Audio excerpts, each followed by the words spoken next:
তো আমি আজি চেপ্টাৰ নম্বৰ 3 আৰম্ভ কৰিম আৰু আজিৰ ভিডিঅ'টো ইমান এটা ক্লিয়াৰ হোৱা নাই আজি বতৰ বহুত বেয়া তো যিয়া নহওক আমি চেপ্টাৰ নম্বৰ 3 ষ্টাৰ্ট কৰিম মানুহৰ প্ৰজনন চেপ্টাৰ 3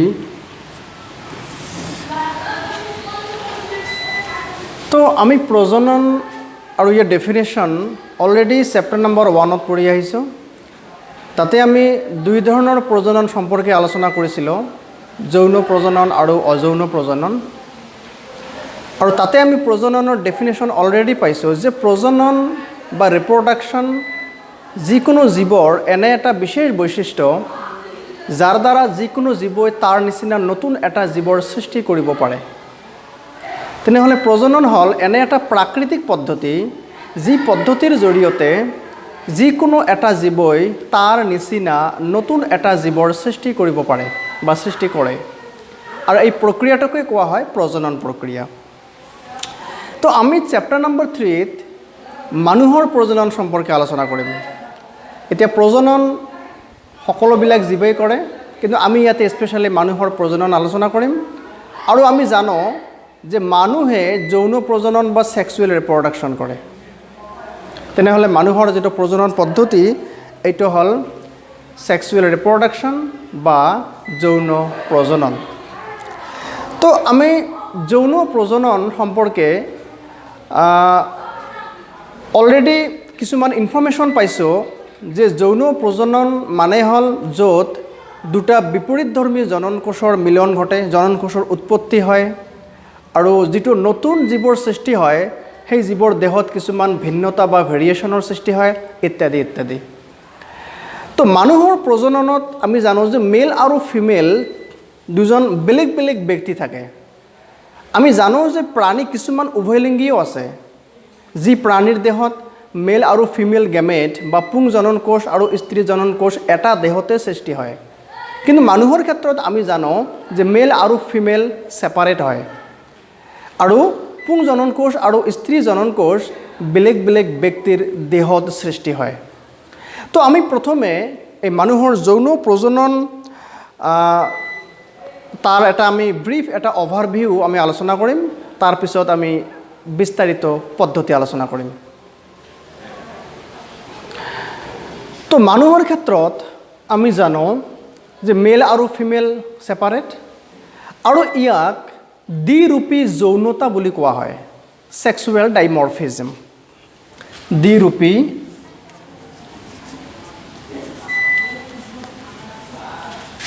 দ্বিৰূপী যৌনতা বা ইংলিছত কোৱা হয় সেক্সুৱেল ডাইমৰফিজম ওকে তো সেক্সুৱেল ডাইমৰফিজম বা দ্বিৰূপী যৌনতা মানে হ'ল যে মেল আৰু ফিমেল পুৰুষ আৰু স্ত্ৰী বেলেগ বেলেগ ব্যক্তি আৰু এই মেল আৰু ফিমেলৰ দেহত শাৰীৰিকভাৱে বহুত পাৰ্থক্য দেখা যায় আৰু এই পাৰ্থক্যবোৰকেই একচুৱেলি সেক্সুৱেল ডাইমৰফিজম বা দ্বিৰূপী যৌনতা বুলি কোৱা হয় আচ্ছা এতিয়া আমি সেক্সুৱেল ৰিপ্ৰডাকশ্যনৰ যিখিনি ব্ৰিফ অভাৰভিউ যে সেক্সুৱেল ৰিপ্ৰডাকশ্যন কেনেকৈ হয় তাৰ এটা আমি ব্ৰিফ অভাৰভিউ আগত আলোচনা কৰিম তাৰপিছত আমি যৌন প্ৰজননৰ পদ্ধতিবোৰ কেনেকৈ হয় আমি প্ৰত্যেকটো ষ্টেপ ডিটেইলছত আলোচনা কৰিম এইটো হ'ল মেলৰ চিম্বল আৰু এইটো হ'ল ফিমেলৰ চিম্বল তো আমি অলৰেডি চেপ্টাৰ নম্বৰ 1ত আলোচনা কৰিছোঁ যে মেল আৰু ফিমেলে মানে যৌন প্ৰজনন কৰাৰ বাবে ইহঁতে প্ৰথমতে জননকোষ উৎপন্ন কৰিব লাগিব তেনেহ'লে মানুহৰ ক্ষেত্ৰত যিহেতু মেল আৰু ফিমেল পৃথক পৃথক যিবিলাক প্ৰাণী উভয়লিংগী ইহঁতৰ এটা দেহতে দুটা জননকোষৰ সৃষ্টি হয় কিন্তু মানুহ যেহেতু পুৰুষ আৰু মহিলা বেলেগ বেলেগ আৰু ইহঁতৰ শাৰীৰিক বহুত পাৰ্থক্য আছে যাক আমি দ্বিৰূপী যৌনতা বুলি কৈছোঁ বা সেক্সুৱেল ডাইমৰফিজম তো ইয়াতে মেল আৰু ফিমেলে প্ৰথমে কি কৰিব জননকোষ উৎপন্ন কৰিব তো এই জনন কোষ উৎপন্ন কৰাৰ বাবে এই যেটো প্ৰসেস জনন কোষ উৎপন্ন কৰাৰ বাবে যেটো পদ্ধতি এইটো কোৱা হয় জনন কোষ উৎপাদন পদ্ধতি জনন কোষ উৎপাদন বা যাক আমি গ্যামেটোজেনেসিস বুলিও কওঁ গ্যামেটোজেনেসিস বুলি কওঁ সো মেল আৰু ফিমেলে গ্যামেটোজেনেসিস বা জনন কোষ উৎপাদন প্ৰক্ৰিয়াৰ দ্বাৰাই মেল আৰু ফিমেল গ্যামেট তৈৰি কৰে পুং জনন কোষ আৰু স্ত্ৰী জনন কোষ সৃষ্টি কৰে তো ইয়াৰে ভিতৰত আমাৰ মানুহৰ ক্ষেত্ৰত আমি যেহেতু মানুহৰ প্ৰজনন ইয়াতে আলোচনা কৰি আছো সো মানুহৰ ক্ষেত্ৰত যেটো আমাৰ মেল গ্যামেট বা পুং জনন কোষ তাক আমি কওঁ শুক্ৰাণু বা স্পাৰ্ম আৰু যেটো ফিমেলৰ ক্ষেত্ৰত এটাক আমি কওঁ ডিম্বাণু বা ওভাম সো শুক্ৰাণু যেটো উৎপন্ন হয় তাক কোৱা হয় শুক্ৰাণু উৎপাদন পদ্ধতি বা স্পাৰ্মেটোজেনেসিস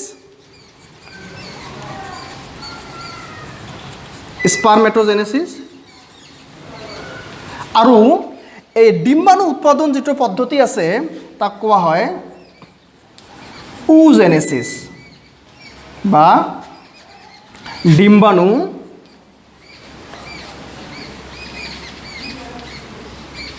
উৎপাদন ওজেনেসিস তো এই শুক্ৰাণু আৰু ডিম্বাণু ইয়াৰ পিছত কি হ'ব ইয়াৰ মিলন ঘটিব যাক আমি কওঁ নিষেচন এইখিনি কোৱা হয় নিষেচন বা ফাৰ্টিলাইজেশন এই দুটা এন জনন কোষ এন মানে ইয়াৰ ক্ৰোমোজোম নাম্বাৰ এন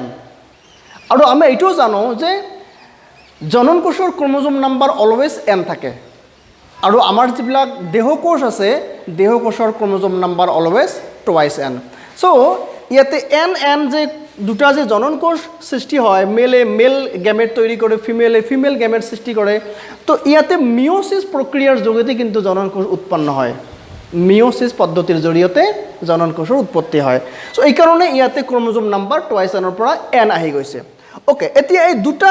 এন মিলন ঘটি আমাৰ সৃষ্টি হ'ব এটা জাইগোট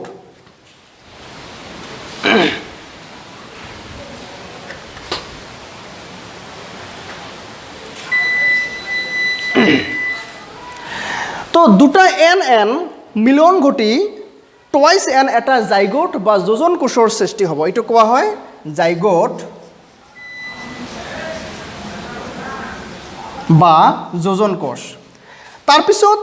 এই জাইগোটখিনিৰ আৰু ফাৰ্দাৰ ইয়াৰ বিকাশ ঘটি জাইগোটৰ পৰা আমাৰ ভ্ৰূণ হ'ব ভ্ৰূণৰ পৰাহে আকৌ কোষ বিভাজন হৈ বিকাশ ঘটি এটা সম্পূৰ্ণ এটা জীৱৰ সৃষ্টি হ'ব ইয়াৰ পৰা ভ্ৰূণ হ'ব তাৰ পিছত ভ্ৰূণৰ পিছত এটা সম্পূৰ্ণ দেহ হ'ব বা সম্পূৰ্ণ এটা জীৱৰ সৃষ্টি হ'ব সম্পূৰ্ণ জীৱ সো এইখিনি হল সেক্সুৱেল ৰিপ্ৰডাকশ্যনৰ এটা ব্ৰিফ এটা অভাৰভিউ যে সেক্সুৱেল ৰিপ্ৰডাকশ্যন হোৱাৰ বাবে আগত জনন কোষ উৎপাদন হ'ব লাগিব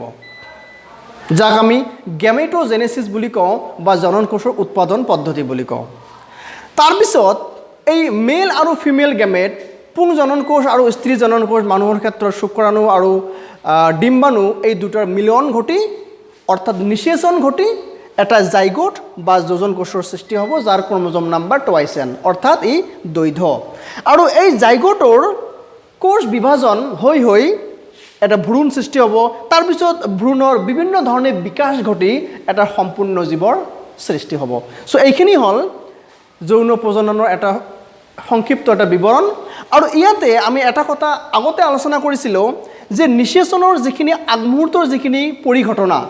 ইয়াক প্ৰাক নিষেচন পৰিঘটনা বুলি কোৱা হয় আমি চেপ্টাৰ নম্বৰ 1ত আলোচনা কৰিছিলোঁ তাৰপিছত 2 নম্বৰ আমাৰ আহিল নিষেচন বা ফাৰ্টিলাইজেশ্যন আৰু নিষেচনৰ পিছৰ যিখিনি পৰিঘটনা তাক কোৱা হয় নিষেচনোত্তৰ পৰিঘটনা বা পোষ্ট ফাৰ্টিলাইজেশ্যন ইভেন্টছ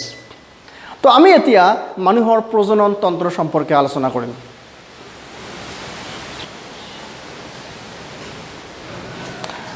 তো এতিয়া আমি আলোচনা কৰিম মানুহৰ প্ৰজনন তন্ত্ৰ। মানুহৰ প্ৰজনন তন্ত্ৰ।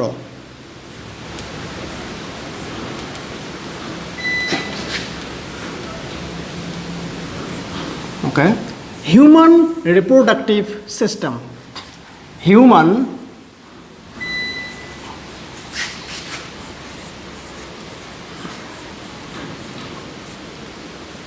reproductive system. এতিয়া মানুহৰ প্ৰজনন তন্ত্ৰ বুলি ক'লে কি বুজি পাওঁ? যে তন্ত্ৰ মানে কি? সিস্টেম মানে কি? তন্ত্ৰ মানে হ'ল যে এটা নিৰ্দিষ্ট কাম কৰাৰ বাবে, নিৰ্দিষ্ট কাৰ্য সম্পাদন কৰাৰ বাবে যিমানবিলাক অংগ একেলগে থাকে, যিকোনো এটা নিৰ্দিষ্ট কাৰ্য কৰাৰ বাবে, তো এই সকলোবোৰ অংগকে মিলি এটা অংগতন্ত্ৰ বা এটা অৰ্গেন সিস্টেম বুলি কোৱা হয়। যেনেকুৱা আমি অলৰেডি পাইছোঁ ৰেচন তন্ত্ৰ। তো ৰেচন তন্ত্ৰত আমাৰ দুটা কিডনি আছে, বাকী আৰু কিছুমান টিউব সিস্টেম আছে ইত্যাদি। যেনেকুৱা ধৰা আমাৰ নাৰ্ভাছ সিস্টেম, স্নায়ুতন্ত্ৰ, যেনেকুৱা আমাৰ পাচন তন্ত্ৰ, তো তাতে আমাৰ বিভিন্ন ধৰণৰ অংগ প্ৰত্যংগ জড়িত হৈ এটা এটা অংগতন্ত্ৰৰ সৃষ্টি কৰিছে নিৰ্দিষ্ট কিবা এটা কাৰ্য সম্পাদন কৰাৰ বাবে। তো মানুহৰ প্ৰজনন তন্ত্ৰ মানে হ'ল যে মানুহৰ প্ৰজনন কাৰ্য সম্পাদন কৰাৰ বাবে যিমানবিলাক অংগ লাগে, এই সকলোবোৰ অংগকে একেলগে মানুহৰ প্ৰজনন তন্ত্ৰ বুলি কোৱা হয়। তো মানুহৰ প্ৰজনন তন্ত্ৰ কি? যে প্ৰজনন কাৰ্য সম্পাদন কৰিবৰ বাবে একদম আৰম্ভণিৰ পৰা ষ্টাৰ্ট কৰি শেষলৈকে এটা নতুন জীৱ সৃষ্টি হোৱালৈকে যিমানখিনি অংগৰ প্ৰয়োজন আছে আমাৰ দেহত, এই সকলোবোৰ অংগক একেলগে আমাৰ প্ৰজনন তন্ত্ৰ বুলি কোৱা হয়। চ' তাৰে ভিতৰত আমি প্ৰথমেই আলোচনা কৰিম নাম্বাৰ 1 পুং প্ৰজনক অংগ।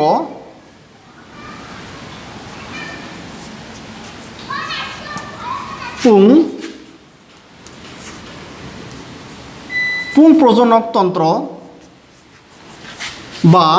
মেল ৰিপ্ৰডাক্টিভ সিস্টেম। মেল ৰিপ্ৰডাক্টিভ সিস্টেম। মেল ৰিপ্ৰডাক্টিভ সিস্টেম। এতিয়া মেল ৰিপ্ৰডাক্টিভ সিস্টেম মানে মতা মানুহৰ ক্ষেত্ৰত বা পুৰুষৰ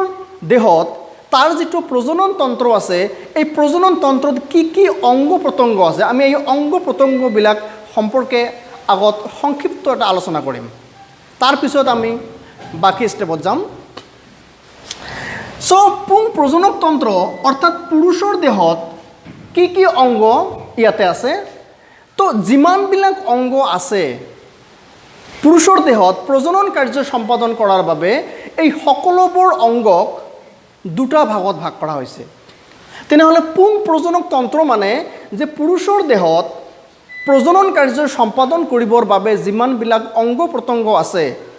বা যিমানবিলাক অৰ্গেন আছে, এই সকলোবোৰ অংগক বা অৰ্গেনক লৈ পুং প্ৰজনক তন্ত্ৰ। এতিয়া যিমানবিলাক অংগ আছে সকলোবোৰ অংগক আমি প্ৰধানকৈ দুটা কেটাগৰীত আমি দুটা ভাগত ভাগ কৰিছোঁ। তাৰে ভিতৰত নাম্বাৰ এ হ'ল প্ৰাথমিক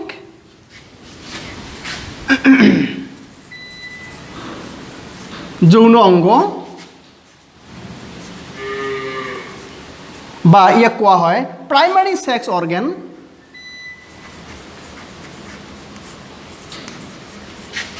প্ৰাইমাৰী সেক্স অৰ্গেন। আৰু নাম্বাৰ বি হ'ল গৌণ যৌন অংগ বা সেকেন্ডাৰি সেক্স অৰ্গানস। সেক্স অৰ্গানস। তো পুৰুষৰ দেহত যিমানবিলাক অংগ আছে, এই সকলোবোৰ অংগক দুটা ভাগত ভাগ কৰা হৈছে। এটা হ'ল প্ৰাথমিক যৌন অংগ আৰু আৰু কিছুমান হ'ল গৌণ যৌন অংগ বা সেকেন্ডাৰী সেক্স অৰ্গান তো এনেকুৱাভাৱে স্ত্ৰীৰ দেহতো বা মাইকী মানুহৰ দেহতো যিমানবিলাক অংগ আছে তাৰ যেটো প্ৰজনন তন্ত্ৰ আছে এই প্ৰজনন তন্ত্ৰত যিমানবোৰ তাতে অংগ আছে এই সকলোবোৰ অংগক প্ৰাথমিক আৰু গৌণ দুই ভাগত ভাগ কৰা হৈছে এতিয়া এই প্ৰাথমিক যৌন অংগ মানে কি প্ৰাথমিক যৌন অংগ বুলি ক'লে আমি কাক বুজি পাম প্ৰাথমিক যৌন অংগ মানে হল এই যৌন অংগ বা এই অংগ বা অৰ্গান যি অৰ্গান বা অংগৰ ভিতৰত জনন কোষৰ উৎপাদন হয় ঠিক আছে তেনে প্ৰাথমিক যৌন অংগ মানে যে যি অংগৰ ভিতৰত বা যি অৰ্গানৰ ভিতৰত জনন কোষ উৎপাদন হয় সেই অৰ্গান বা সেই অংগটোকে কোৱা হয় প্ৰাথমিক যৌন অংগ বা প্ৰাইমাৰী সেক্স অৰ্গান আৰু বাকি যিমানবোৰ অংগ আছে যি অংগটো জনন কোষ উৎপাদন কৰে এই অংগটো বাদে বাকি যিমানবিলাক অংগ আছে এই সকলোবোৰ অংগ কোৱা হয় গৌণ যৌন অংগ বা সেকেন্ডাৰী সেক্স অৰ্গান ঠিক আছে তেনেহলে প্ৰাথমিক যৌন অংগ কি যে যি যৌন অংগৰ ভিতৰত জনন কোষৰ উৎপাদন হয় তাকেই কোৱা হয় প্ৰাথমিক যৌন অংগ বা প্ৰাইমাৰী সেক্স অৰ্গান তো মানুহৰ ক্ষেত্ৰত এই প্ৰাথমিক সেক্স অৰ্গান বা প্ৰাইমাৰী যৌন অংগ কি এইটো হল আমাৰ শুক্ৰাশয় বা টেস্টিস আৰু এই শুক্ৰাশয় বা টেস্টিস বাদে বাকি যিমানবিলাক অংগ আছে সকলোবোৰ অংগক একেলগে আমি কম গৌণ যৌন অংগ বা সেকেন্ডাৰী সেক্স অৰ্গান তেনেহলে আমি এতিয়া এই প্ৰাথমিক যৌন অংগ সম্পৰ্কে অলপ আলোচনা কৰিম তাৰ পিছত আমি আলোচনা কৰিম যৌন গৌণ অংগ তো আমি এতিয়া আলোচনা কৰিম প্ৰাথমিক যৌন অংগ নাম্বাৰ এ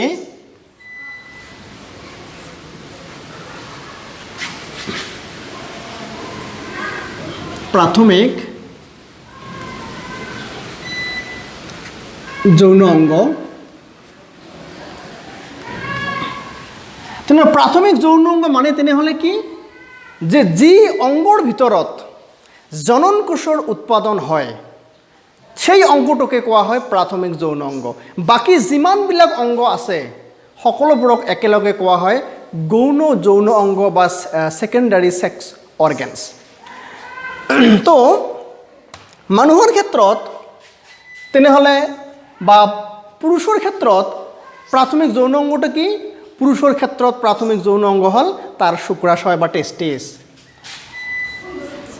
পুৰুষৰ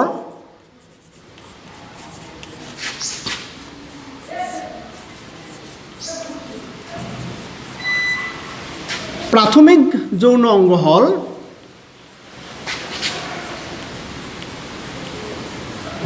শুক্ৰাশয় শুক্ৰাশয় বা ইংলিশত কোৱা হয় টেস্টিস ওকে তো এই টেস্টিস একচুয়ালি আমাৰ দেহৰ ক'ত থাকে টেস্টিস আমাৰ একদম উদৰ গহ্বৰ একেবাৰে তলত দুটা থাকে আৰু এই দুটা শুক্ৰাশয় য'ত থাকে তাক কোৱা হয় শুক্ৰাশয় থলি বা ইংলিশত কোৱা হয় স্ক্ৰোটাম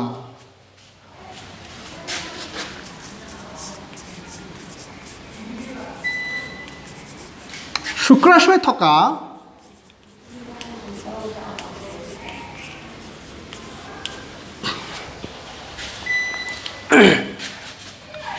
থলিটো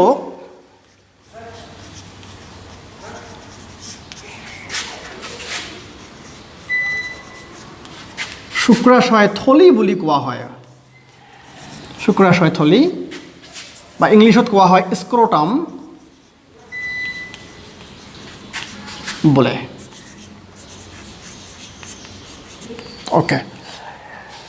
তেনেহলে পুৰুষৰ ক্ষেত্ৰত তাৰ প্ৰাথমিক যৌন অংগ শুক্ৰাশয় বা টেস্টিস আৰ মানুহৰ দেহত শুক্ৰাশয় দুটা থাকে সো আমি এতিয়া আলোচনা কৰিম যে শুক্ৰাশয়ৰ ভিতৰত কি কি থাকে আৰু কোনটোৰ কি কি কাম আমি এই সম্পৰ্কে বিস্তাৰিত আলোচনা কৰিম সো এইটো হল এটা শুক্ৰাশয়ৰ গঠন তেনেহ'লে আমি পালোঁ যে শুক্ৰাশয় হ'ল পুৰুষৰ দেহত থকা এটা প্ৰাথমিক যৌন অংগ। আৰু প্ৰাথমিক যৌন অংগ মানে হ'ল যে যি অংগৰ ভিতৰত জনন কোষৰ উৎপাদন হয়। অ'কে, চ' ইয়াত এইটো হ'ল আমাৰ এটা শুক্ৰাশয়, আৰু শুক্ৰাশয়ৰ ভিতৰত থকা এই বিভিন্ন আৰু কিছুমান ক্ষুদ্ৰ ক্ষুদ্ৰ অংশ ইয়াৰ ভিতৰত। তো ইয়াতে এই যিখিনি আমাৰ এই যে গঠনটো দেখা যায়, এই গঠনৰ লগতে এই যে ভিতৰত যিখিনি আমাৰ অংশ আছে, এইবিলাকেই একচুৱেলি প্ৰাথমিক যৌন অংগৰ ভিতৰত পৰে। আৰু বাকী এই যিবিলাক নলিকা ছিষ্টেম দেখা যায়, এই নলিকা ছিষ্টেম কিন্তু প্ৰাথমিক যৌন অংগ নহয়, এইবিলাক একচুৱেলি আমাৰ গৌণ যৌন অংগ বা ছেকেণ্ডাৰী ছেক্স অৰ্গেনত পৰে। তো ইয়াতে চোৱা যে এটা টেষ্টিছ বা শুক্ৰাশয়ৰ ভিতৰত কিছুমান অংশ বা খণ্ড দেখা যায়, এইবিলাক শুক্ৰাশয় খণ্ড বা টেষ্টিকুলাৰ লবিউলছ বুলি কোৱা হয়। এইবিলাক কোৱা হয় শুক্ৰাশয় খণ্ড, ইংলিছত কোৱা হয় টেষ্টিকুলাৰ লবিউলছ। আৰু এনেকুৱা শুক্ৰাশয় খণ্ড এটা শুক্ৰাশয়ৰ ভিতৰত মোটামুটি 250লৈকে থাকে, 250টামান থাকে। অ'কে, আৰু প্ৰতিটো শুক্ৰাশয় খণ্ডৰ ভিতৰত কিছুমান আৰু সূক্ষ্ম সূক্ষ্ম নলিকা দেখা যায়। এই যে ইয়াতে হালধীয়া ৰঙৰ বা য়েলো কালাৰৰ যিবিলাক সূক্ষ্ম সূক্ষ্ম নলিকা, এই নলিকাবিলাকক কোৱা হয়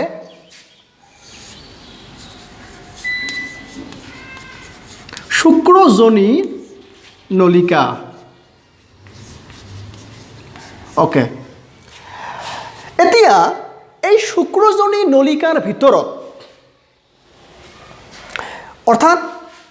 শুক্ৰাশয়ৰ ভিতৰত শুক্ৰাশয় খণ্ড আছে,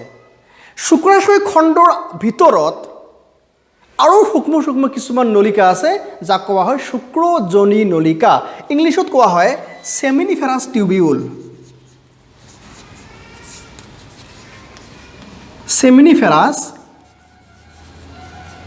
টিউবিউল। অ'কে, তো এই শুক্ৰজনী নলিকা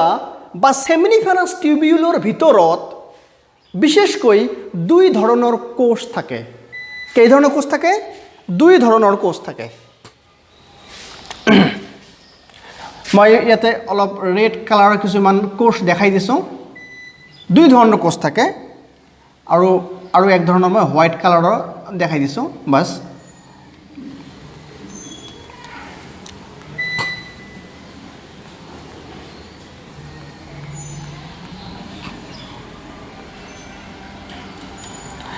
চ' এই শুক্ৰজনী নলিকাৰ ভিতৰত তেনেহ'লে দুই ধৰণৰ কোষ থাকে।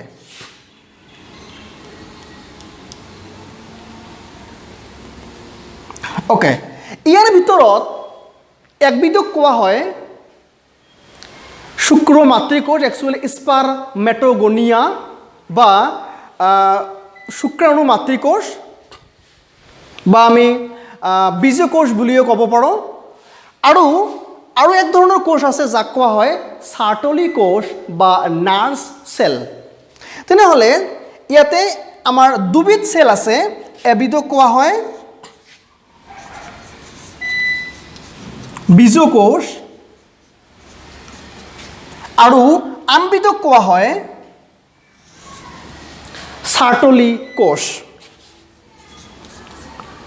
চাৰ্টলি কোষ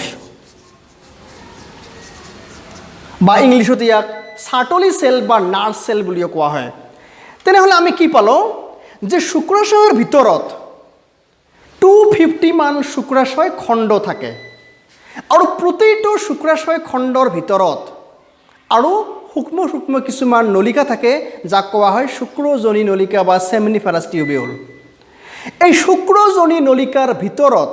দুই ধৰণৰ কোষ থাকে, এবিধ হ'ল বীজকোষ বা আমি স্পাৰমেটগনিয়া বুলিও ক'ব পাৰিম, আৰু আনবিধক কোৱা হয় চাৰ্টলি কোষ। তেনেহ'লে শুক্ৰজনী নলিকা বা সেমিনিফেৰাছ টিউবিউলৰ ভিতৰত যি দুবিধ কোষ থাকে তাৰে একবিধক কোৱা হয় বীজকোষ বা আমি শুক্ৰ মাতৃকোষ বুলিও ক'ব পাৰোঁ আৰু আনবিধক কোৱা হয় চাৰ্টলি কোষ বা nerve cell okay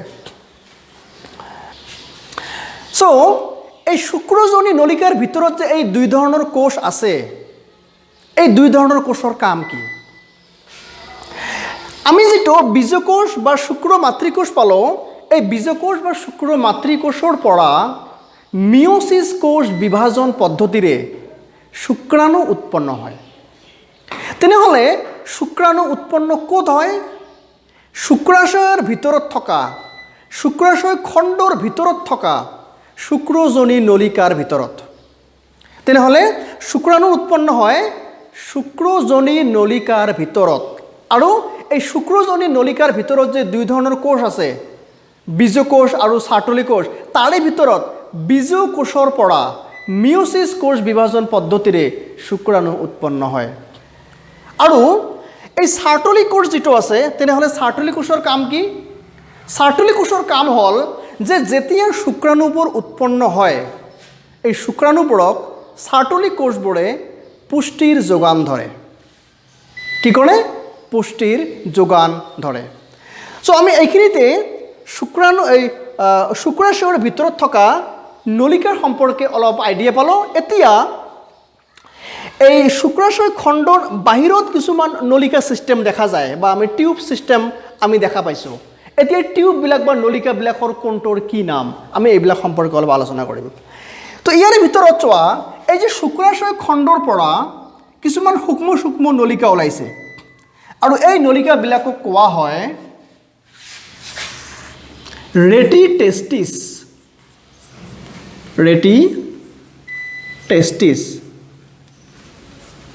okay Reti testis আৰু এই ৰেটি টেষ্টিছৰ পৰা এই যে আৰু কিছুমান টিউব দেখা যায় অলপ অলপ মোটামুটি 15টা বা 20টা মান এনেকুৱা নলী আছে এই নলিকাবিলাকক কোৱা হয় এই নলিকাবিলাকৰ নাম হ'ল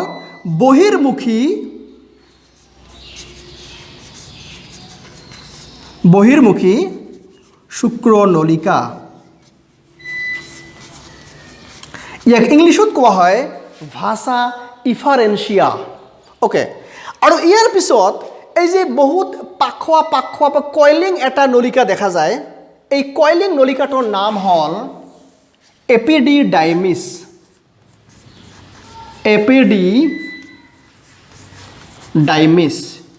ইয়াক ইংলিছতো এপিডিডাইমিছ বুলিয়ে কোৱা হয়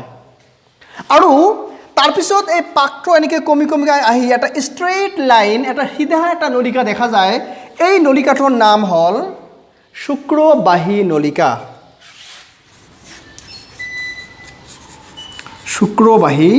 নলিকা বা ইয়াক ইংলিছত কোৱা হয় ভাছ ডিফাৰেন্স তেনেহ'লে এইখিনিয়ে গ'ল মোটামুটি এটা শুক্ৰাশয়ৰ সম্পৰ্কে বিস্তাৰিত ইয়াত এটা কথা মনত ৰাখিবা যে এই শুক্ৰাশয়ৰ ভিতৰত এই শুক্ৰাশয় খণ্ড আৰু তাৰ ভিতৰত যিখিনি শুক্ৰজনী নলিকা আছে কেৱল এইখিনিয়েই কিন্তু প্ৰাথমিক যৌন অংগৰ ভিতৰত পৰে বাকি এই যে যিবিলাক নলিকা আছে ৰেটি টেষ্টিছ তাৰপিছত আমাৰ এই যে বহিৰ্মুখী শুক্ৰ নলিকা এপিডিডাইমিছ শুক্ৰবাহী নলী এইবিলাক কিন্তু প্ৰাথমিক যৌন অংগৰ ভিতৰত নপৰে এইবিলাক কিন্তু সেকেন্ডাৰী বা গৌণ যৌন অংগৰ ভিতৰত পৰে তেনেহ'লে আমি কি পালো যে টেষ্টিছৰ ভিতৰত শুক্ৰাশয় খণ্ড থাকে তাৰ ভিতৰত সেমিনিফেৰাছ টিউবিউল বা শুক্ৰজনী নলিকা থাকে আৰু শুক্ৰজনী নলিকাৰ ভিতৰত দুই ধৰণৰ কোষ থাকে এটা হ'ল বীজকোষ আৰু এটা হ'ল চাৰ্টলি কোষ আৰু বীজকোষৰ মিয়োসিস বিভাজন হৈ এই শুক্ৰজনী নলিকাৰ ভিতৰত বীজকোষৰ মিয়োসিস বিভাজন হৈ শুক্ৰাণুৰ উৎপন্ন হয় আৰু যিবিলাক চাৰ্টলি কোষ আছে এই চাৰ্টলি কোষবোৰৰ কাম হ'ল যে এই উৎপন্ন হোৱা শুক্ৰাণুবোৰক পুষ্টিৰ যোগান ধৰে ওকে তো তেনেহ'লে আমি ইয়াতে দুই ধৰণৰ কোষ পালোঁ তো এই দুই ধৰণৰ কোষ বাদে ইয়াতে আৰু এক ধৰণৰ কোষ আছে যি কোষবোৰ এই শুক্ৰজনী নলিকাৰ বাহিৰত থাকে একচুৱেলি শুক্ৰাশয় খণ্ডৰ ভিতৰতে কিন্তু শুক্ৰজনী নলিকাৰ বাহিৰত আমি ইয়াৰ আগতে যে দুটা আমি কোষ পালোঁ, বীজকোষ আৰু চাৰ্টলি কোষ, এই কোষবিলাক কিন্তু শুক্ৰজনী নলিকাৰ ভিতৰত থাকে। কিন্তু আৰু এক ধৰণৰ কোষ আছে যিটো শুক্ৰজনী নলিকাৰ বাহিৰত থাকে। ওকে, তো এই কোষবোৰৰ আৰু এটা নাম আছে, শুক্ৰজনী নলিকাৰ বাহিৰত যিখিনি কোষ আছে এই কোষখিনি কোৱা হয় লেৰ্ডিক কোষ। লেৰ্ডিক কোষ। আৰু এই লেৰ্ডিক কোষৰ কাম হ'ল এবিধ বিশেষ হৰমন ৰিলিজ কৰা, যি হৰমনটোৰ নাম হ'ল টেষ্টষ্টেৰন। তেনেহ'লে টেষ্টষ্টেৰন আমাৰ বডিত ক'ৰ পৰা আহে? টেষ্টষ্টেৰন আমাৰ বডিত এই শুক্ৰজনী নলিকাৰ বাহিৰত থকা লেৰ্ডিক কোষে ৰিলিজ কৰে বা নিঃসৰণ কৰে। আৰু এই টেষ্টষ্টেৰন হৰমনৰ প্ৰধান কাম হ'ল যে আমাৰ শৰীৰত কিছুমান সেকেন্ডাৰী সেক্সুৱেল কেৰেক্টাৰ ডেভেলপ কৰা বা যৌন কিছুমান চৰিত্ৰ আমাৰ শৰীৰত বিকাশ ঘটায়। এই কামবোৰেই হ'ল টেষ্টষ্টেৰন হৰমনৰ। আৰু এই টেষ্টষ্টেৰন হৰমন কোনে ৰিলিজ কৰে? শুক্ৰজনী নলিকাৰ বাহিৰত থকা লেৰ্ডিক কোষে টেষ্টষ্টেৰন হৰমন ৰিলিজ কৰে। চ' এইখিনি গ'ল শুক্ৰাশয় আৰু ইয়াৰ লগত থকা বিভিন্ন নলিকা চিষ্টেম বা টিউব চিষ্টেম। তো ইয়াতে এটা কথা মনত ৰাখিবা যে শুক্ৰাশয়ৰ ভিতৰত থকা এই শুক্ৰাশয় খণ্ড আৰু শুক্ৰজনী নলিকাখিনিহে প্ৰাথমিক যৌন অংগৰ ভিতৰত পৰে। বাকী যিমানখিনি আছে ৰেটি টেষ্টিছ, বহিৰ্মুখী শুক্ৰ নলিকা, এপিডিডাইমিছ, শুক্ৰবাহী নলিকা, এই সকলোবোৰ কিন্তু যৌন অংগত পৰে বা সেকেন্ডাৰী সেক্স অৰ্গেনত পৰে। চ' আমি এতিয়া সেকেন্ডাৰী সেক্স অৰ্গেন বা পুৰুষৰ যৌন অংগ সম্পৰ্কে আলোচনা কৰিম।